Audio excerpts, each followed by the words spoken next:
Here's a memorable studio moment. So some years ago, I was invited to Stevie Wonder's studio in LA, Wonderland Studios, just to hang out for like a few days or whatever.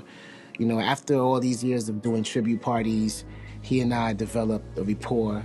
I guess he wanted to kind of get more familiar with this guy, this mysterious DJ guy who's been doing all these parties in his honor, and hung out with him. The first crazy thing that happened was we got out of the car.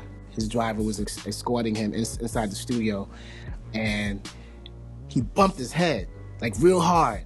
And that wasn't really funny, but what was bugged out to me was the driver and myself, we were like, you okay? He was like, I'm okay. Like, it was kind of like, you know, don't give me any attention. Like, you know, I'm good.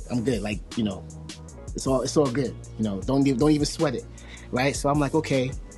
I thought maybe by now he would kind of know where the edge of the door is or whatever, you know, because blind people, they know how to maneuver in familiar surroundings.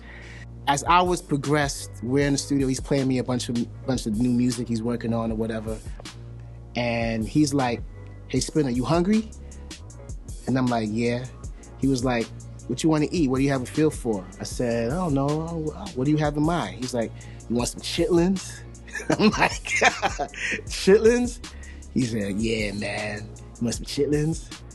Good, right? I'm like, nah, man. Nah, son, I can't do that. He's like, I'm just messing with you, man. He's like, slavery done did us wrong. I was like, yeah. He's like, it's funky. He's like, yeah, real funky. And I was just like, man.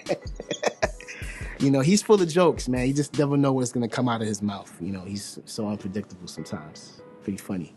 Now that I've become friends with Stevie, one thing I can say about him is he's just a regular dude.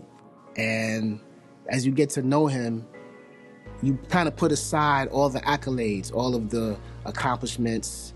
You realize that he still has a vulnerable side to him. You know, people need people. It doesn't matter how big you are, how famous you are, how much money you have in the bank. You know, it's always good to have someone that you can call a friend. And I noticed that with him, like, you know, you can't always just look at somebody in this big regard as untouchable. You know, sometimes it's good to just speak to people as human beings and as individuals. And he curses like a trooper, but only amongst his peers and his friends and people that he actually loves. Like, it's just talking to your regular homie, you know, on the block or whatever. Which is bugged out for me because for a long time, listening to his music, you know, you kind of put him in this grandeur, spiritual kind of realm, but then when he's just kicking it on some regular stuff, you're like, wow. You know, he's got a mouth on him when he's getting ready, but it's all love. Like, he's a real good person at heart.